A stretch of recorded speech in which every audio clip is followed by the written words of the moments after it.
Olá, pessoal. Então, vamos começar a nossa aula.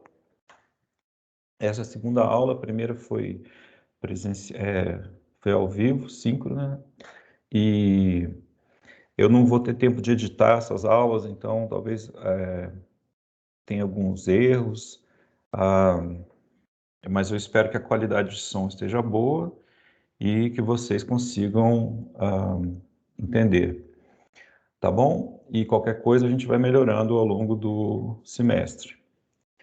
Bom, então, para começar, eu vou só lembrar o que eu falei na aula passada. A gente falou um pouco do R2 como um conjunto, e os elementos desse conjunto nós chamamos de vetores, tá? Esse R2 é o exemplo mais simples que eu posso pensar e não totalmente trivial do que de um espaço vetorial, tá? Então, a gente vai gastar um tempinho com o R2, a geometria do R2, para depois generalizar conceito. Então, nós vimos que com esses elementos, os vetores, a gente pode somar dois vetores. Então, se a gente escreve os pares ordenados assim, então, basicamente, você soma coordenada a coordenada para somar vetores. E outra operação é a multiplicação de um vetor, por exemplo, esse aqui, o 1, o 2, por um número real lambda. A definição é simplesmente você pega o lambda e multiplica cada entrada aqui do vetor pelo lambda. Então fica lambda u1, lambda u2. E nós discutimos também, munidos dessas duas operações de soma e multiplicação, nós podemos fazer combinações aí entre os vetores. E eu discuti um pouco aqui o conceito de retas, certo? Então é um conjunto que você pega dois vetores não nulos, P0 e V. T é um número real qualquer, tá? Desculpa que eu esqueci de escrever. T é um número real. E você forma todos os vetores com essa cara aqui, P0 mais TV. Então, você variando o T nos reais, você obtém um conjunto que é o que a gente chama de uma reta, passando por P0 com direção dada pelo vetor V. E, parecido aqui, nós temos aqui um paralelogramo, que são, você pega dois vetores, tais que um não seja múltiplo do outro, os dois vetores não nulos, tá? E você pega dois números reais, por exemplo, entre S e T, aqui são números, entre 0 e 1, e então você forma o conjunto de todos os vetores. U e V estão fixos, S e T variam de 0 a 1. E aí esse conjunto aí é chamado de paralelogramo gerado por U e V, tá? E nós fizemos alguns exemplos, mostramos algumas coisas no GeoGebra. E hoje, para começar o conteúdo novo, eu queria falar de transformações lineares, tá? Então, essas transformações lineares são funções que, vou fazer um desenho aqui, né? Imagina que você tem aqui o R2, e você tem pontos aqui, e tem uma regra que vai levar, vamos chamar de T, transformação de T, que vai levar pontos do R2 no R2. Aqui seria uma cópia, tá? Se você quiser, pode pensar aqui como uma regra. Vamos supor que aqui você pegou um ponto P, T de P vai associar T vai associar a P um novo ponto T de P. Se você quer desenhar ele numa cópia do plano ou no mesmo plano, é uma questão de conveniência, tá? Depende da situação. Mas as transformações de R2 em R2 têm um grupo aí de transformações que são especiais, são as transformações lineares, certo? Então, o que é uma transformação linear? A gente começou, na verdade, a falar, acho que um pouco disso na aula passada, mas vamos recomeçar aqui, tá? Então, uma transformação linear, a gente pode motivar a introdução desse conceito de algumas formas. Uma forma que é dar essa definição, né? Deixa eu escrever aqui. eu vou exigir para uma transformação ser linear que se eu pegar dois vetores, U e V, somar os dois e depois aplicar a transformação, vou exigir que isso seja igual a eu primeiro transformar o U e o V pela transformação T e depois somar. Então é uma espécie de tanto faz, certo? Tanto faz eu somar primeiro e depois aplicar a transformação, ou aplicar a transformação a U e V e depois somar o efeito aí da transformação, certo? Então isso aqui é uma propriedade que as transformações lineares vão ter, e a outra propriedade é uma espécie de tanto faz com relação a outra operação que nós temos, de multiplicação. Então, se você pega um número real lambda e um vetor u, eu posso considerar transformações onde tanto faz eu primeiro multiplicar por lambda e depois aplicar a transformação t, ou primeiro aplicar a t e depois multiplicar por lambda. Então a gente vai dizer, essa aqui é a definição de transformação linear, que uma transformação T de R2 em R2 é linear quando essas duas propriedades são satisfeitas, tá bom? Então, nem toda transformação de R2 em R2 é linear. É um caso bem especial. E por que que é importante? Tá? Por que que essas propriedades aqui são importantes? Bom, então, um pouco de motivação, né? Então, você tem, por exemplo, vou definir aqui uma transformação, que eu vou chamar de f, ela vai pegar um ponto do plano com coordenadas x, y e vai levar num outro ponto com coordenadas x ao quadrado menos y ao quadrado, 2xy, tá bom? Então, essa transformação aqui, que pega xy e leva em x2 menos y2, 2xy, ela não é linear.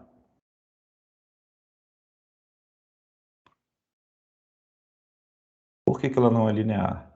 Para ela ser linear, ela tem que satisfazer essas duas propriedades. Então, se falhar qualquer uma delas, então ela não é linear, tá bom? Então,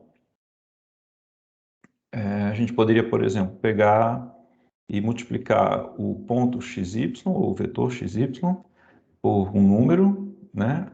Por exemplo, eu poderia pegar e considerar lambda igual a 2. Então, eu podia calcular f de 2x 2y, tá? Então, se você fizer a conta, tá bom? Você vai ver que isso é igual a 4, porque tem o quadrado aqui, 2 ao quadrado é 4, x2 menos y2. E aqui, como tem x vezes y, então 2 vezes 2 é 4, certo? Então vai ficar 4 vezes 2xy. Então isso aqui é a mesma coisa que 4 vezes o próprio f de xy, tá bom? Então, se a transformação f fosse linear, se eu coloquei aqui 2, aqui teria que aparecer, em vez de 4, um 2. Então, isso aqui está mostrando que a f não é linear, certo? Um exemplo. Peguei aqui, escolhi lambda igual a 2, claro que você podia ter pegado um lambda qualquer, tá? Só lambda igual a 0 que ia funcionar. Então, essa é uma transformação não linear, que não é linear, tá? Que a gente às vezes pode chamar de transformação não linear.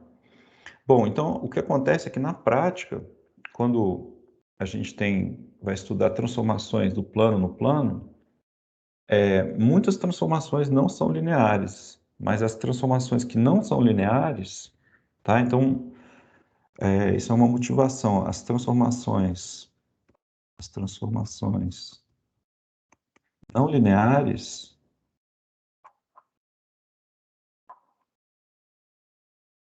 vamos dizer assim, que não sejam muito loucas, eu vou chamar de razoáveis, pois talvez eu fale mais o que quer dizer esse razoável. Mas a ideia aqui é que elas podem ser aproximadas, essa ideia é muito importante, está na matemática, aproximadas por transformações lineares.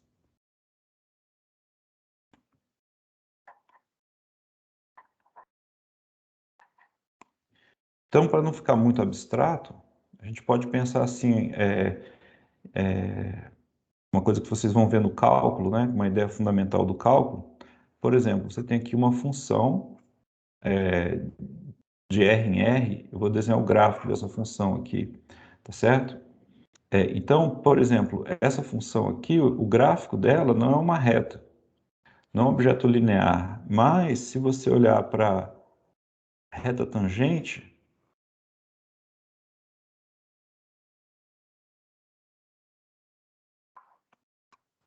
no ponto aqui do gráfico, tá?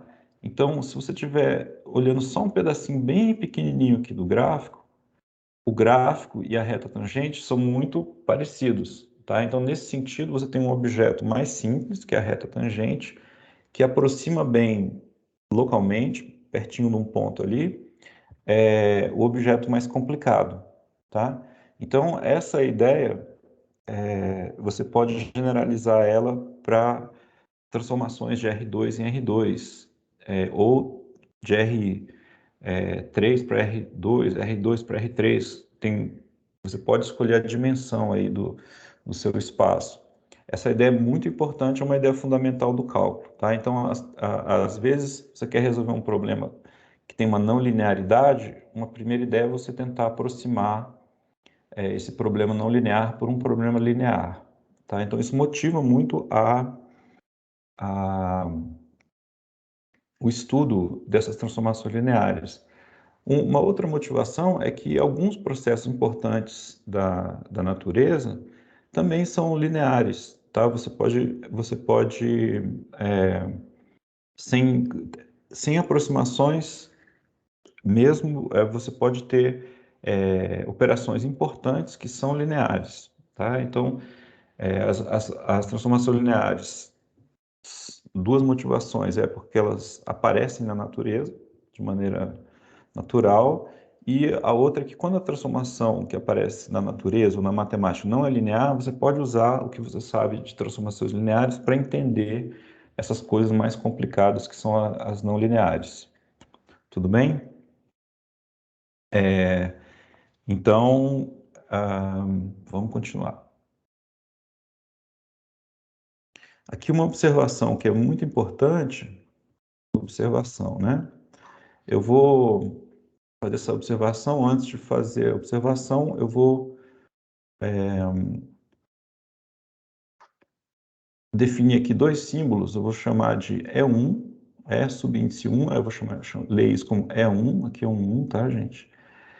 Isso aqui, por definição, vai ser o vetor que tem coordenada, a primeira coordenada 1 e a segunda 0, tá? E eu vou chamar de E2, um outro vetor que tem a primeira coordenada 0 e a segunda 1. Tá bom? Então, a primeira observação é que se você tem, por exemplo, um ponto arbitrário de coordenadas xy ou um vetor arbitrário, isso aqui é a mesma coisa que x vezes o 1, 0, mais y vezes o 0, 1, certo? Pelo que a gente viu de multiplicação e de soma de vetores, vale essa igualdade. Por outro lado, gente, espera aí que pequeno problema técnico. Eu vou precisar colocar o meu computador para ser alimentado por elétrons que ficam zigue-zagueando aí. Pronto. Antes que acabe a bateria. Ok.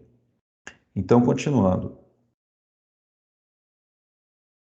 Eu defini E1 e E2, então eu vou dizer que o ponto ou vetor xy, ele pode ser expresso como x vezes o vetor E1, mais y vezes o vetor E2. Tá? Essa é uma forma compacta de escrever um 0 e o 0, 1. Mas a observação mesmo é a seguinte, uma transformação linear T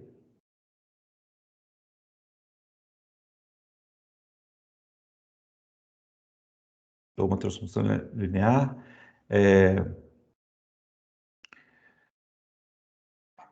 fica determinada, quer dizer, você sabe o que ela faz com todo mundo, qualquer vetor do R2,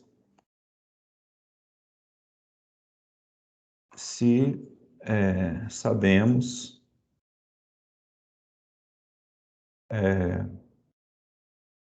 que ela faz com o E1 e E2. Então, eu resolvi escrever com palavras mesmo aqui. O que eu estou querendo dizer, né? Então, vamos supor que eu tenho T de R2 em R2, linear, tá? Então, a gente vai, nesse curso, falar muito só de transformações lineares. E aí você quer saber o que o T faz com um cara qualquer, por exemplo, com um elemento XY, tá? Bom, aí eu vou escrever esse XY como x é 1 mais y é 2. Então, eu vou escrever T de x é 1 mais y é 2. E aí, usando as propriedades da transformação linear, né? Que eu posso, quando tiver uma soma de vetores, eu posso separar essa soma, e quando eu tiver um número real multiplicando o vetor, eu posso tirar o número real para fora, vamos dizer assim, tá? Vale essas duas equações. Então, usando essas duas equações, o que a gente obtém? Então, vai ficar, ó, deixa eu escrever na linha de baixo, separando a soma, eu tenho t de x de E1 mais t de y é 2. Então, separei a soma. E agora eu posso tirar os números x e y para fora e ficar assim, né? Ups, perdão. X de t de E1 mais y de t de E2. Tá? Então, qual a moral da história aqui, ó?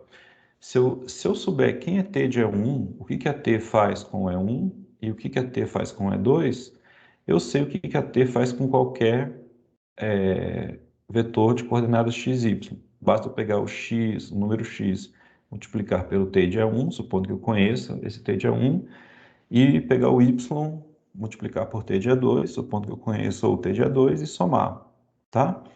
Então, ela fica inteiramente determinada se você sabe o que a T faz com E1 e E2. Isso vai ser importante, tá? Essa noção aqui, essa observação. Então, por exemplo, vamos supor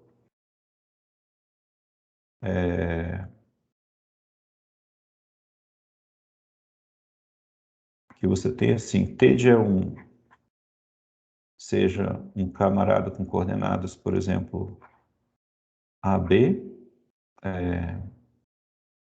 AC, perdão, tá?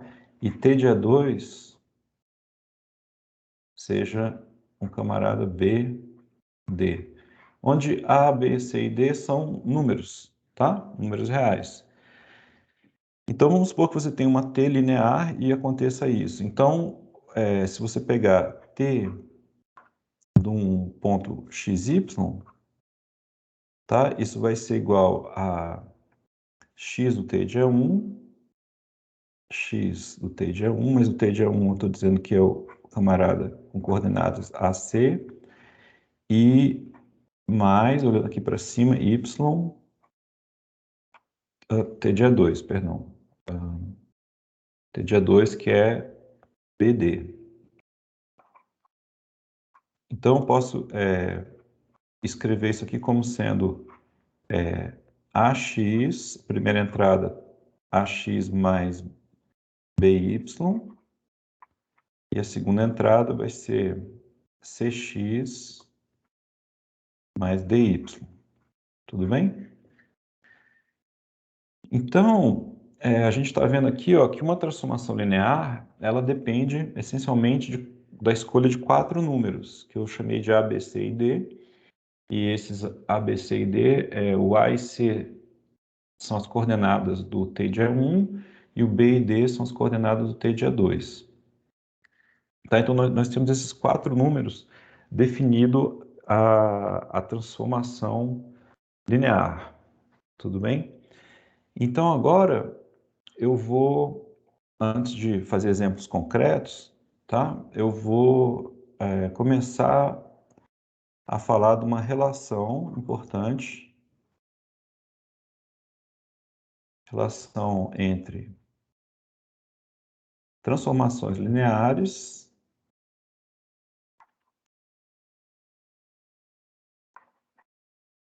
ops, e matrizes.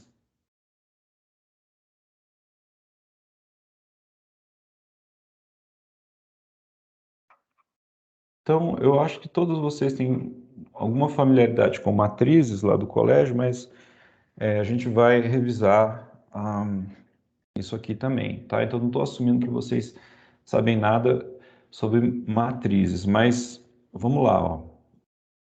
Aqui você tem esses quatro números, A, B, C e D. Então, eu vou, só para ser um pouco mais preciso aqui, ó, eu estou querendo ver aqui de R2 em R2, é o caso que a gente está vendo, caso simples, tá? Depois a gente faz o caso geral. E aqui matrizes com 2 por 2, que a gente chama, né? Duas linhas e duas colunas.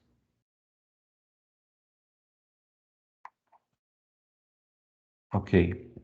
Então, a relação é muito simples, tá? Você pega por essa T aqui, ó, que eu escrevi acima, você é,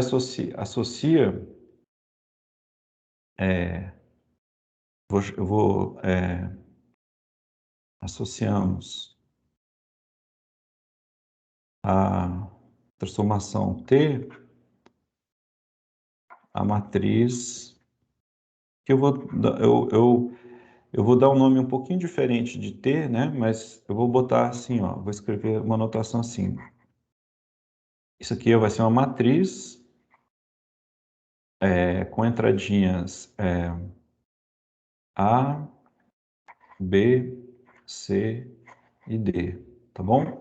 Então, basicamente, essa tabela aqui de números com quatro entradas, essas entradas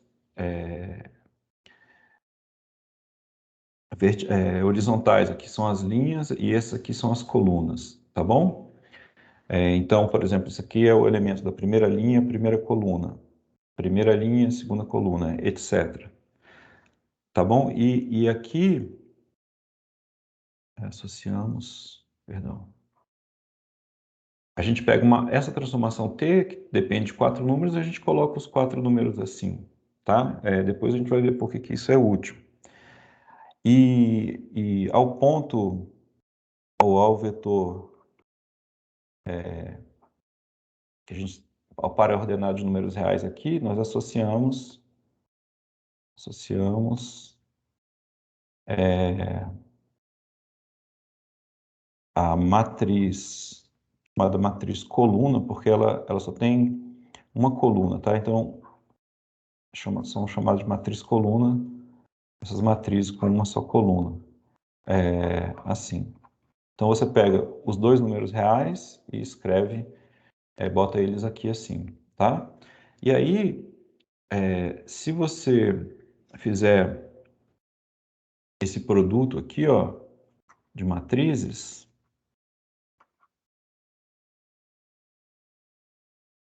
então essa matriz que tem a ver com a T, se você multiplicar ela pelo,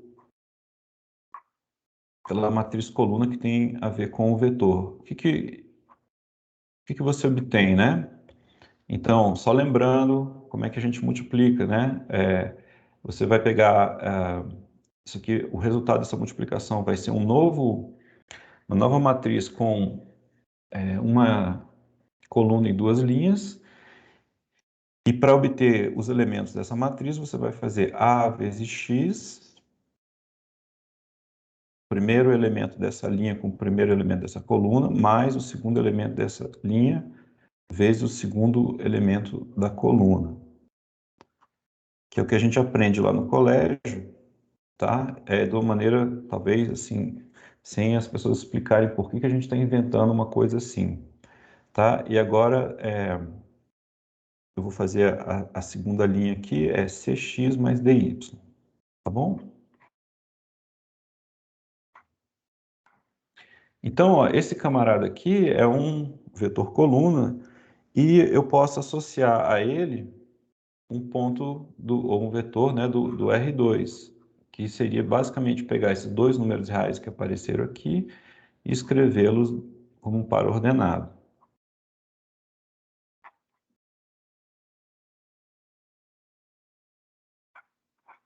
Isso aqui, gente, se a gente olhar lá para cima, se eu não errei nada, é a própria t de xy, tá?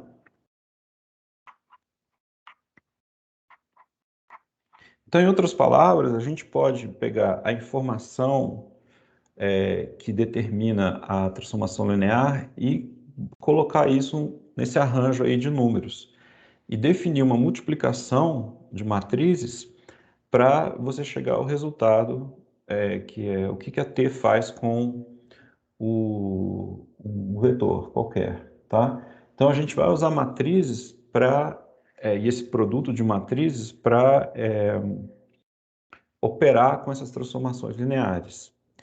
No primeiro momento, parece uma coisa não muito útil, porque a gente já sabia, ó, t de xy é igual a isso, né? Então, é como se eu tivesse inventado uma matriz, inventado uma outra maneira de escrever o meu vetor, inventado uma multiplicação para chegar no que eu já tinha. Então, parece uma ideia meio besta no primeiro momento, mas daqui a pouco eu espero poder convencer vocês de que não é tão besta assim, tá? Então, realmente, vale a pena associar as transformações lineares matrizes. E depois a gente aprende a manipular essas matrizes. Isso vai ajudar muito a gente a entender as transformações lineares. Tudo bem? Então, acho que está na hora de fazermos alguns exemplos, tá? Então, o que eu vou fazer agora? Exemplos. Vamos lá. Então, eu vou pegar aqui agora, tentando acostumar vocês com essa ideia de pensar matrizes como representando transformações lineares.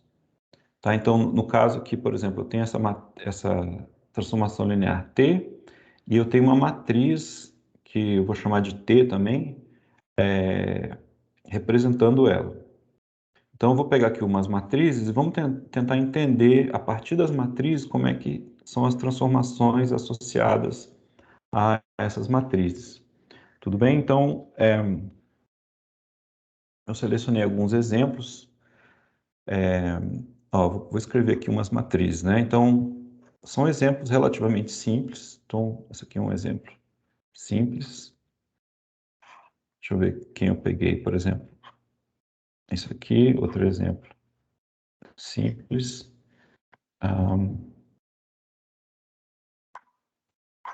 Ops.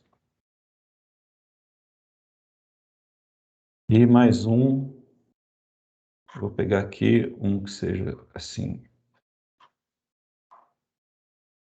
Ops, não é isso que eu quero. Pronto, tá? Então, vamos olhar cada uma dessas matrizes. Por exemplo, essa aqui, né? Essa aqui tem um nome que é chamada matriz identidade. Então, se você olhar para essa matriz, o que ela faz quando você multiplica por um vetor coluna de coordenadas x, y, né? Então, se eu pegar assim e fizer 1, 0, 0, 1, e aqui eu pegar um vetor arbitrário. Gente, eu já vou tentando acostumar vocês. Ó. Quando eu às vezes vou chamar isso aqui, em vez de eu chamar de a matriz coluna associada ao para-ordenado XY, eu vou chamar isso de vetor, tá? Não vou fazer distinção entre essas coisas, mesmo na linguagem. Então, aqui é como se estivesse pegando a transformação e aplicando aqui o vetor XY, tá? Com coordenada XY. Então, quando eu faço a multiplicação, isso vai dar o próprio XY, para qualquer XY que eu escolha aqui. Então, essa transformação é a transformação mais preguiçosa, que ela não faz nada. É chamada transformação identidade. Então, é só o nome formal dela. Essa não faz nada. Então, vamos ver essa outra aqui, ó. 1, 0, 0, 0, né? Então, o que ela faz? Ó, 1, 0, 1, 0, 0, 0. Se eu multiplicar por xy, como é que fica? X vezes 1 mais 0 vezes y, e aqui vai ser 0x mais 0y, certo? Então, basicamente, a primeira é preguiçosa, essa aqui tem um lapso, ela transforma o y, ela deixa o x como estava e o y é transformado no zero. Essa aqui tem uma interpretação geométrica, se você pensar, nunca vamos esquecer da geometria. Então, se você tem aqui ó, um pontinho com coordenadas xy, aqui é, digamos, x, aqui é y. Então, se você pega esse pontinho aqui e você transforma ele usando essa matriz, ele vai parar no pontinho de coordenadas x0, que seria, vou botar outra cor aqui, tá? Vai parar aqui. Então, isso aqui é chamada, tem até o nome, é a projeção ortogonal sobre o eixo x.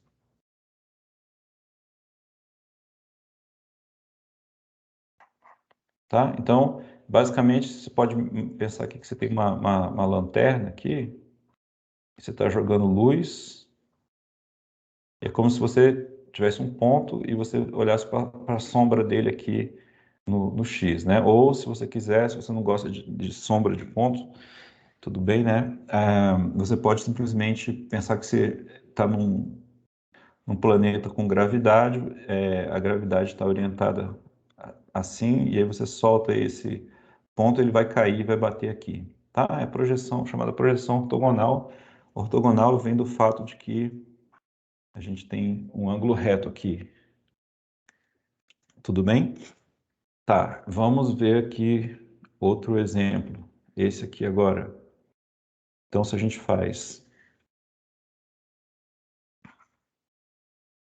Ops, como é que é a matriz mesmo?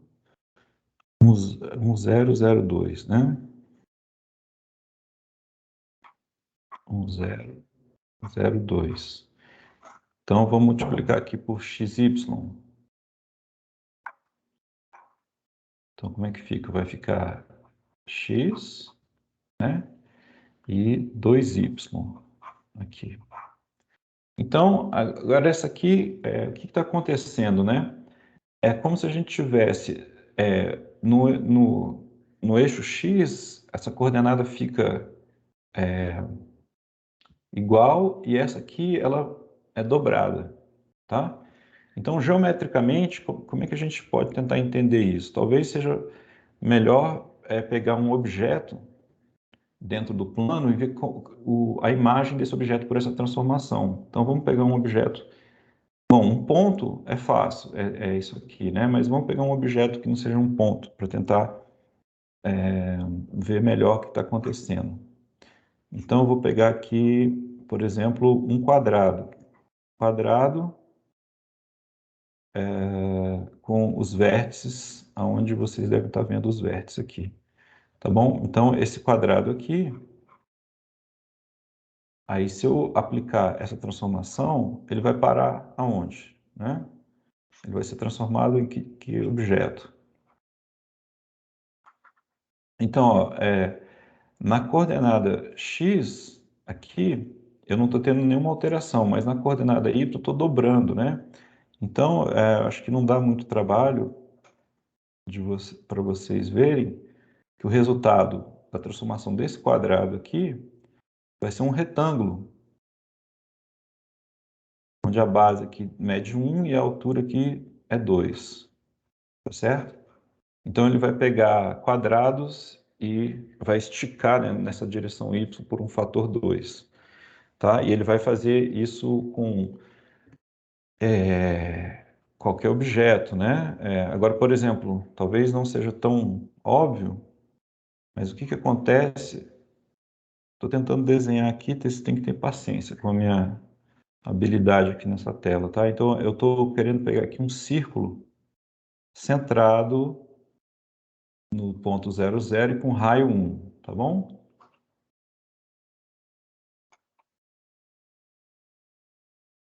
E aí eu estou querendo ver o que a transformação faz com o disco aqui, que tem esse círculo aqui como fronteira, tá? Então, ops, eu vou deixar para vocês pensarem nesse probleminha, tá? Então, vocês podem pensar, por exemplo, que aqui a equação do círculo é essa aqui, tá? São todos os pontos cuja distância até a origem vale 1. E aí eu queria saber qual vai ser o objeto que vocês vão obter quando vocês transformarem esse disco de raio 1 centrado na origem nessa transformação, tá? Eu vou deixar isso para discutir com vocês ao vivo. Então, faltou agora essa última aqui. Essa última. Então, sujei aqui meu quadro. Ups. Que é assim, né? Agora, essa outra aqui como é que é? Tem 0 aqui, menos 1, 1. Tá? Então, o que essa transformação faz? Tá? O que essa transformação faz? Vamos tentar entender. Aqui, talvez, seja uma hora interessante de pensar o que ela faz com o E1 e o que ela faz com o E2. Porque, de novo, né?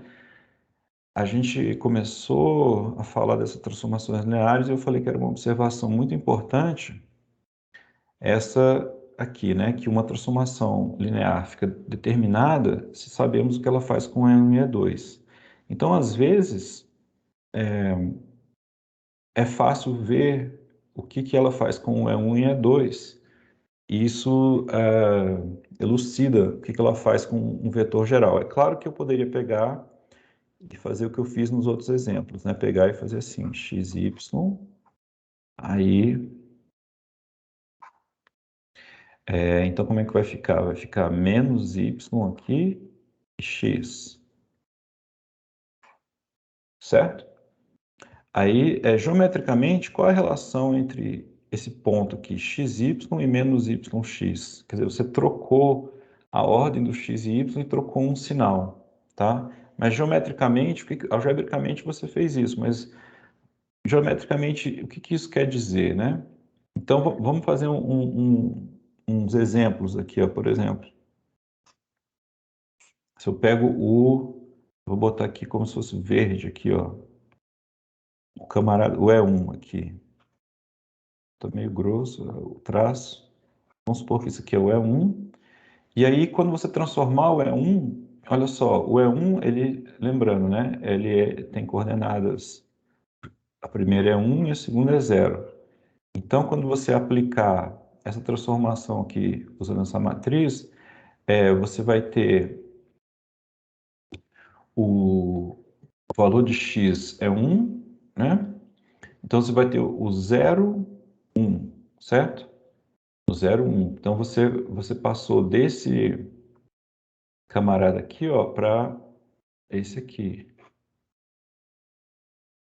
Tá? Então, se eu chamar essa transformação de t, isso aqui seria o t de E1, que seria 0, 1.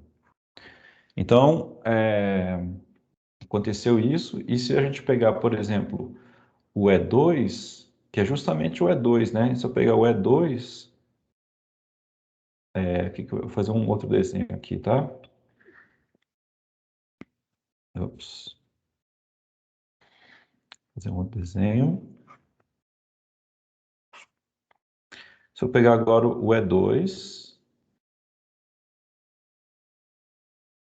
então isso aqui é o E2. O E2 é o 0,1, tá?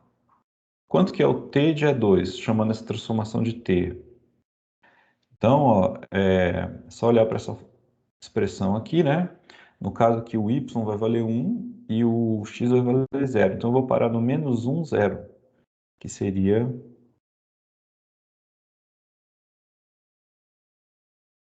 esse cara aqui, né? Então, o t de E2 é menos 1, 0. Então, o que está acontecendo aqui, ó? A gente pode notar que o E1 foi parar no E2 e o E2 foi parar no menos E1. Tá? Isso aqui é menos E1. Ok, tá? Mas aqui a gente pode interpretar isso como uma rotação, ó, como se eu tivesse pegado o E1 e girado ele aqui, ó, 90 graus, ou π sobre 2 radianos, tá bom? E aqui, ó, também, né? Rodei 90 graus, tá bom? Então, essa transformação, ela está pegando o E1 e rodando 90 graus no sentido anti-horário, está pegando o E2, está girando 90 graus no sentido anti-horário, tá? Então, como a rotação, queria que vocês pensassem nisso. Se vocês falarem, bom, tanto faz eu pegar dois vetores, né, somar e depois rodar, ou pegar dois vetores, rodar e depois somar, né? Em outras palavras, se a rotação é uma transformação linear, então o que essa transformação aí está fazendo está sendo girar 90 graus no sentido anti-horário, tá? Que é o que está acontecendo mesmo. Ela vai pegar qualquer vetor e fazer isso, dar esse giro de 90 graus no sentido anti-horário. Então, por exemplo, a gente viu aqui, tirando essa transformação preguiçosa, que não faz nada, que realmente não é tão interessante, mas projeção é uma coisa útil, né? Quando você está trabalhando com imagens, tá? As sombras, tal, são dadas por projeções. Essas dilatações também são importantes. E a rotação de um objeto também é uma coisa importante.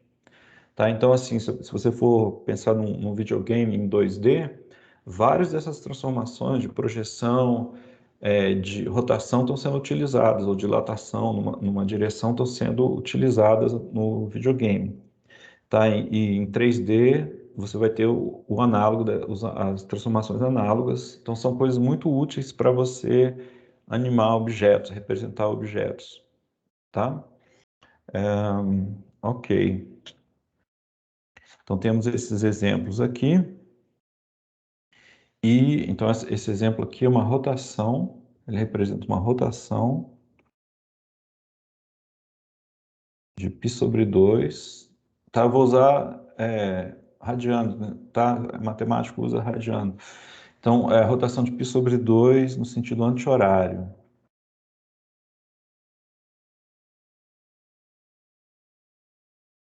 Anti-horário.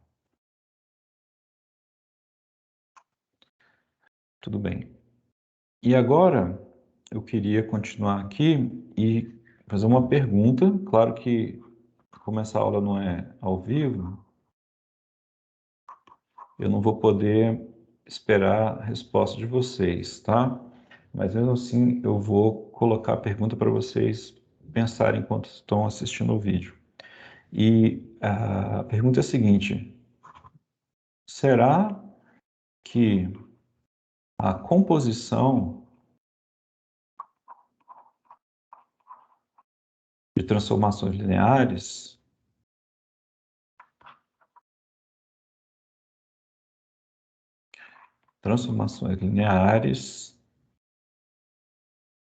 é uma transformação linear?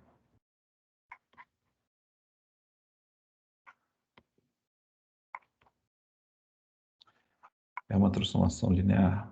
Então, o que eu quero dizer com essa pergunta, né? Vamos supor que eu tenha duas transformações lineares. Então, vamos lá. Sejam A e B, tá? Transformações de R2 em R2 lineares. Lineares. Tá? Então, deixa eu fazer um diagrama aqui, ó. Então, por exemplo, eu tenho o R2, a transformação A, eu vou botar assim, ela pega pontos de R2 e leva em pontos de R2. A transformação B também faz isso, mas eu vou pensar que, como eu quero compor, eu vou pensar que o domínio é esse R2 aqui, que eu desenhei, escrevi, tá? Então, quando eu falo em composição, eu pego, aplico primeiro a transformação A, nesse caso aqui, e depois eu aplico a transformação B, definindo então uma nova transformação que vai de R2 em R2. Isso eu posso fazer, né? Então a notação que a gente tem para isso é um pouco confusa, porque você bota a primeira transformação à direita, e depois uma bolinha e depois a segunda transformação à esquerda, que está na ordem inversa do que eu escrevi aqui, né? Aqui é A, B, e aqui é B, A. Mas é só uma convenção e não fui eu que inventei essa convenção, tá? Então, o que eu quero dizer com B, bola A? É a mesma coisa que vocês conhecem para notação para funções que vocês estudaram no colégio, né? Então, por exemplo, eu vou chamar, por exemplo, essa aqui de C, tá? Então, o que seria C? C é só uma abreviação para B bola A, tá? C é num ponto ou no vetor xy, isso aqui por definição é B de A de xy. Ou seja, você primeiro pega o xy, vê o que a A faz com ele, depois esse resultado aqui você vê o que a B faz com o resultado. Essa é a definição, tá bom? Então, certamente, pela definição, a B bola A é uma transformação de R2 em R2. Mas será que ela é linear? Essa aqui é a questão. E, bom, vocês podem pensar de várias maneiras, né? E a resposta é sim, tá? Sim. Como é que a gente mostra isso, né? Então, por exemplo, eu teria que mostrar que essa transformação C satisfaz o seguinte, né? Eu tenho que mostrar ou verificar, né?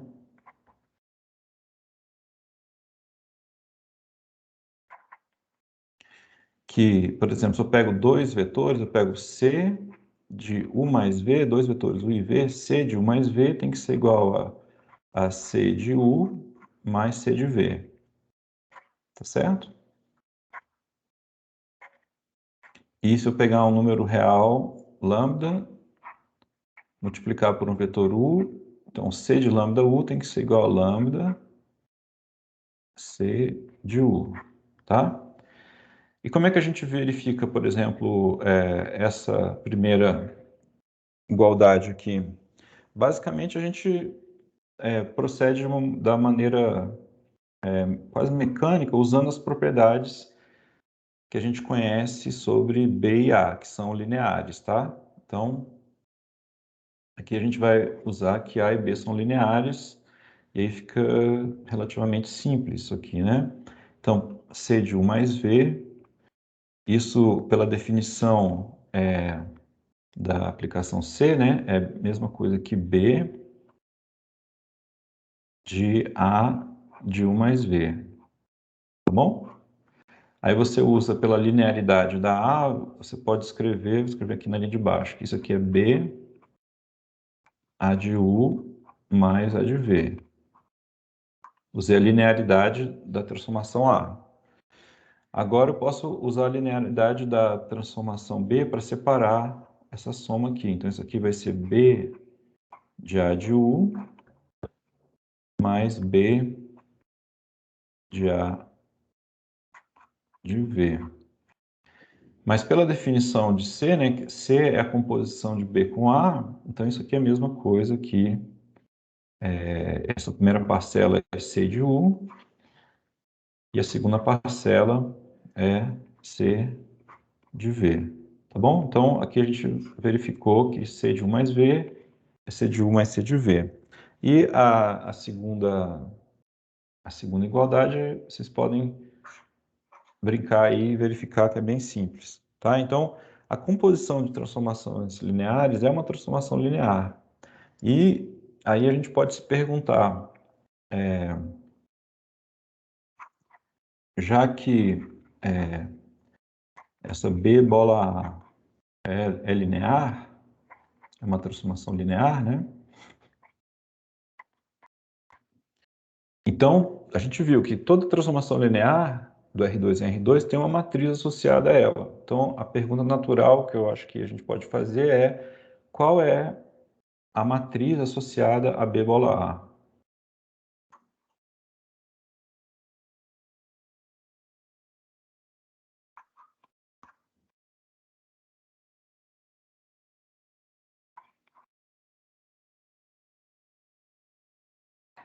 Certo? Qual seria essa matriz? Então, se é uma matriz que representa uma transformação linear de R2 em R2, vai ser uma matriz 2 por 2. E a gente pode fazer uma continha para determinar que matriz seria essa, tá? Talvez vocês, se vocês fosse uma aula síncrona, eu poderia perguntar para vocês o que vocês acham, né? E eu tenho a impressão que muitos de vocês iriam falar, será que não é um chute, né? Um chute. Bom, já que eu tenho uma matriz associada à transformação B, uma matriz associada à transformação A, será que não seria a matriz que representa B vezes a matriz que representa A? Ou seja, o produto seria o produto das matrizes, certo? E eu vou deixar como exercício verificar que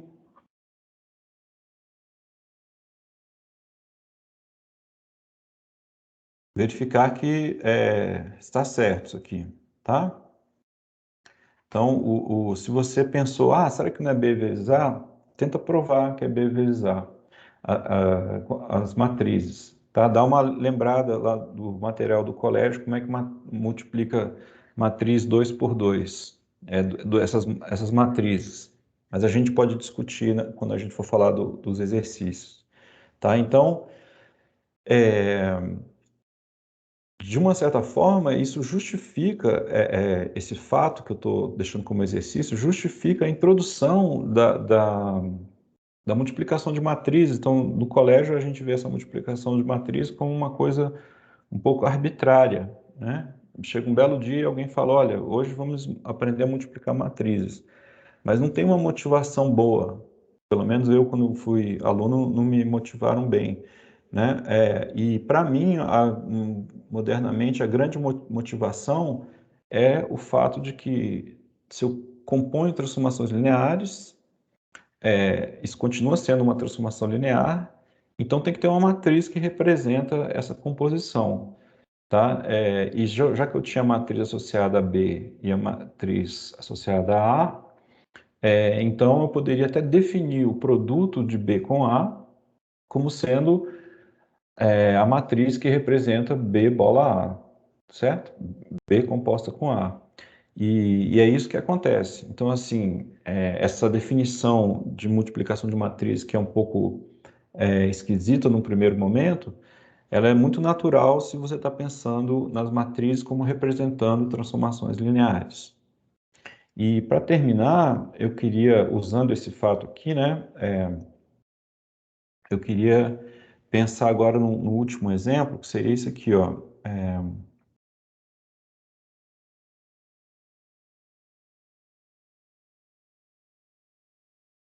Eu vou pegar a matriz, eu vou dar um nome para essa matriz, tá? Eu vou chamar de R subíndice θ. Daqui a pouco vai ficar claro porque que eu escolhi essas letras desse subíndice. Então, ó, essa aqui vai ser a matriz onde as entradas são assim: cosseno θ menos seno θ, aqui é seno θ e aqui é cosseno θ, tá? E, então, θ é um número real qualquer. Então, em particular, por exemplo, quando o θ, se eu botar o θ como sendo π sobre 2, certo? Isso aqui vai ser o quê, ó? Cosseno de π sobre 2 é 0, né? O seno de π sobre 2 é 1, então vai ficar 0 menos 1. O seno que vai dar 1, cosseno vai dar 0. Então, ó, essa R de π sobre 2 seria essa matriz aqui. E essa matriz, a gente acabou de ver ela, né? Há pouco. E ela representava uma rotação no ângulo π sobre 2, no sentido anti-horário, tá? Então, essas matrizes aqui, elas, eu acho que você é induzido a pensar que elas vão representar uma rotação de ângulo θ no sentido anti-horário, tá? Eu vou deixar também como exercício vocês pensarem se isso é verdade. Como que você pode proceder? Por exemplo, você pode ver o que que essa matriz aqui faz com o E1 e o E2, tá? E ver se isso vai corresponder à ideia que vocês têm de rotação. Tudo bem? E agora, continuando, então vou assumir que isso aqui, essa R θ representa uma rotação, né? No sentido anti-horário. E vamos só fazer uma brincadeirinha aqui com essas matrizes, que é a seguinte, ó. Eu vou fazer um desenho. Na verdade, deixa eu ver aqui. Vou jogar para cá. Então, imagine que isso aqui são só cópias do R2 aqui, para ilustrar, eu estou fazendo esses eixos, né? Então, vamos supor que aqui, ó, eu faço uma rotação de um ângulo, vou botar aqui, alfa, certo? E depois aqui eu faço uma rotação de um ângulo beta, tá? Então, ó, vamos supor que você rodou alfa, o ângulo alfa, depois você pegou e rodou beta. Eu acho que todo mundo vai concordar que isso é a mesma coisa que você, quando você compor, você rodar alfa mais beta. Você soma os ângulos, não é isso? Então aqui, ó, aqui é como se você tivesse rodado alfa mais beta.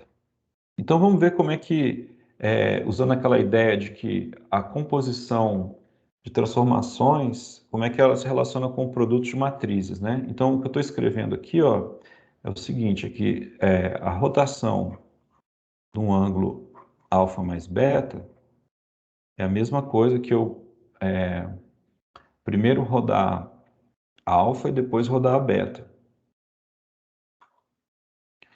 Primeiro vou rodar alfa e depois rodar beta. Na verdade, em dimensão 2, tanto faz a ordem, tá? Se você roda primeiro alfa e depois beta, ou primeiro beta e depois alfa, é a mesma coisa, tá? Mas quando a gente fala mais de rotações, no caso geral, espaços no R3, por exemplo, aí a coisa pode ser um pouco mais complicada, tá bom? Então, ó, seguindo aquela ideia das matrizes, vamos ver aqui, ó.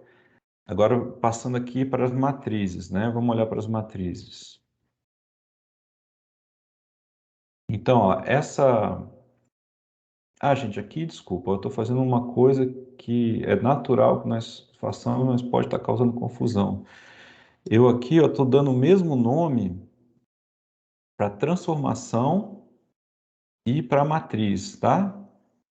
Se fosse falar, se eu estivesse falando com computadores, o computador não ia gostar, né? Mas como eu estou falando com seres humanos, na verdade eu estou falando na frente do computador, mas como eu estou falando com seres humanos, vocês que estão assistindo, eu acho que não tem muito problema eu usar o mesmo símbolo para coisas diferentes, são matrizes, as outras são transformações, desde que a gente entre num acordo aí, tá? Tácito ou explícito, né? Então, assim, eu vou usar a partir de agora o mesmo símbolo para representar a transformação linear e a matriz associada a essa transformação linear, tá bom?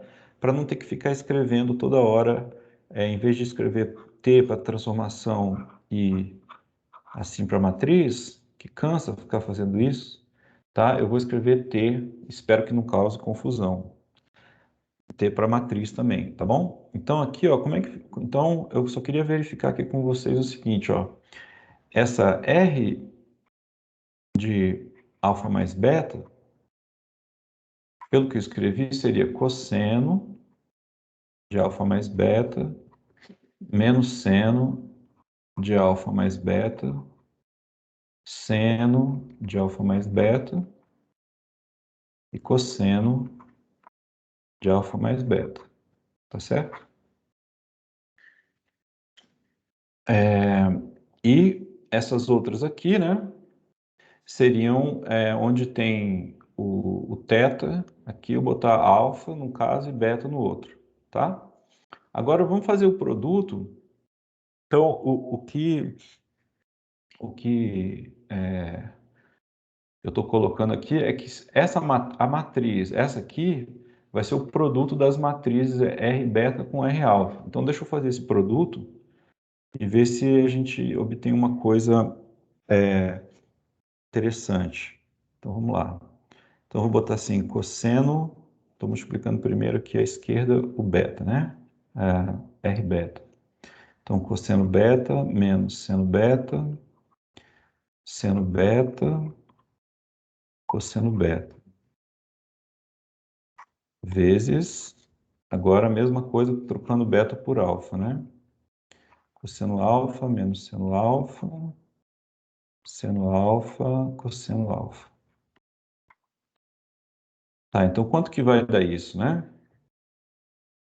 Então, eu não vou fazer todas as entradas, porque acho que não é necessário. Então, por exemplo, a primeira, aqui vai ser uma matriz 2 por 2, meio grandona, talvez, né? Porque eu tenho que multiplicar essas coisas.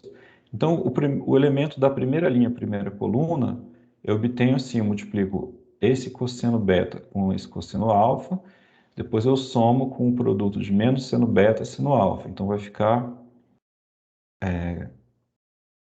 cosseno alfa, cosseno beta, menos seno alfa, seno beta.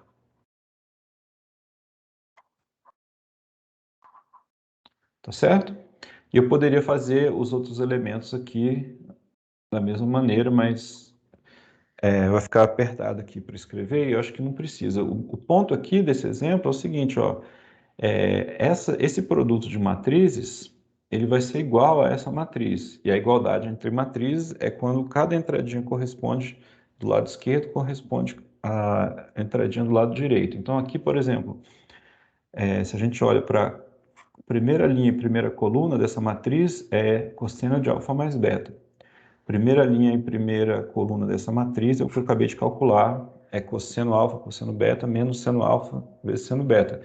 Então, esse cosseno de alfa mais beta tem que ser igual a isso aqui, que é uma fórmula que eu acho que vocês conhecem, né? Então, eu estou só recuperando essa fórmula ou obtendo ela de uma maneira diferente via consideração da composição de rotações, tá?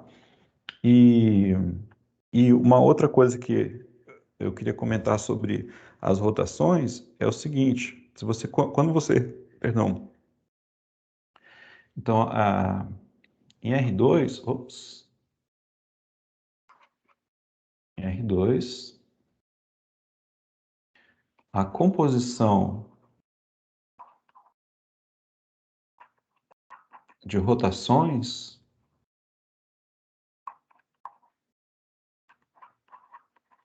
pega duas rotações igual a gente fez agora, um ângulo alfa, outro ângulo beta, é também uma rotação, né? É uma rotação de um ângulo alfa mais beta. E quando eu estou falando de rotação, eu estou sempre referindo rotação com relação à origem, certo? Então, a origem fica fixa, tá bom? Porque, em princípio, alguém podia pensar, não, eu vou rodar com relação à origem, depois vou rodar com relação ao ponto 4,3, certo? E aí fica mais complicado. Então, todas as rotações mantêm o ponto fixo e a origem, tá? E aí você tem a composição de rotações também sendo uma rotação. E quando você tem esse tipo de situação, que você pode compor transformações, né? E quando você compõe, você fica com uma transformação do mesmo tipo. é, e além disso, tem outra coisa, né? Por exemplo, se você roda alfa, o ângulo alfa, se você rodar menos alfa, você volta para onde você estava. Então, toda rotação tem uma rotação inversa que desfaz o que a primeira rotação tinha feito. Então, toda rotação tem uma rotação inversa e a rotação preguiçosa, que é você não fazer nada, rodar o ângulo de rotação ser zero, também tecnicamente é uma rotação. Então, quando você tem uma composição, né? Composição, que às vezes é chamado de produto, tá? Você tem uma regra de composição, você tem um bando de elementos, essas rotações, e você pode compor elas e você continua tendo uma rotação. Você tem um elemento inverso, né? Um elemento, uma rotação que desfaz, né? Elemento inverso.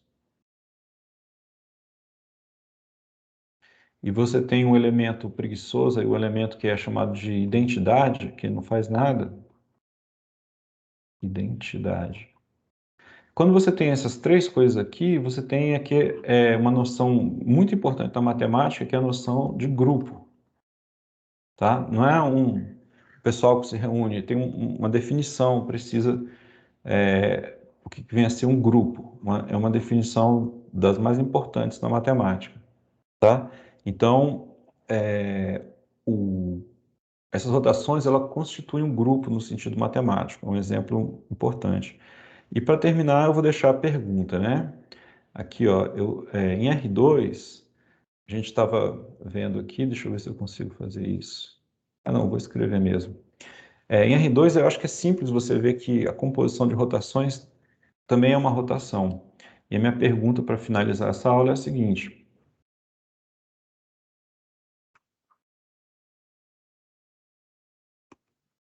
a rotação em R3, é... desculpa, como é que fica aqui? A rotação. Então, a composição de rotações também é uma rotação? Então, a composição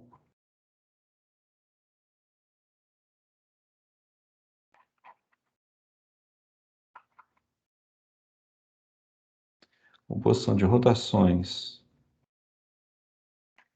também é uma rotação?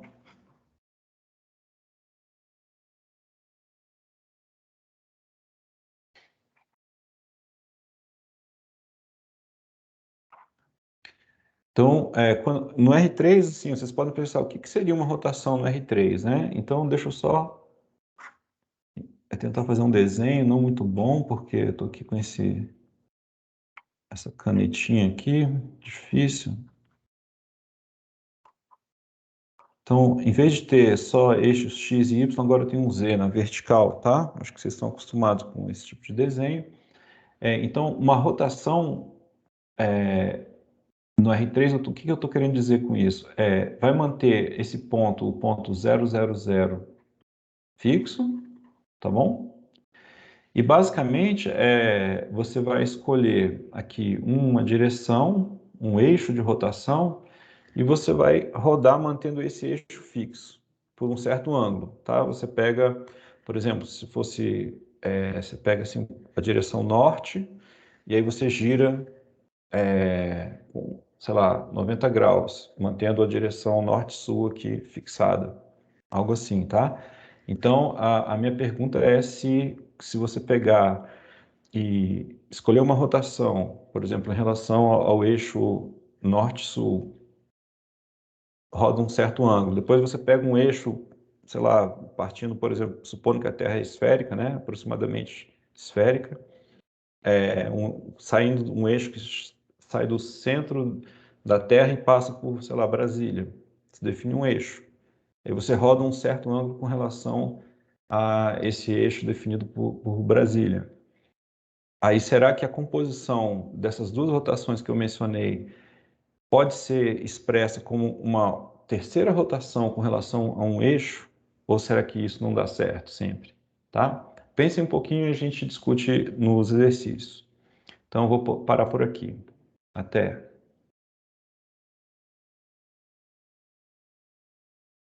Eu tenho que só parar a gravação.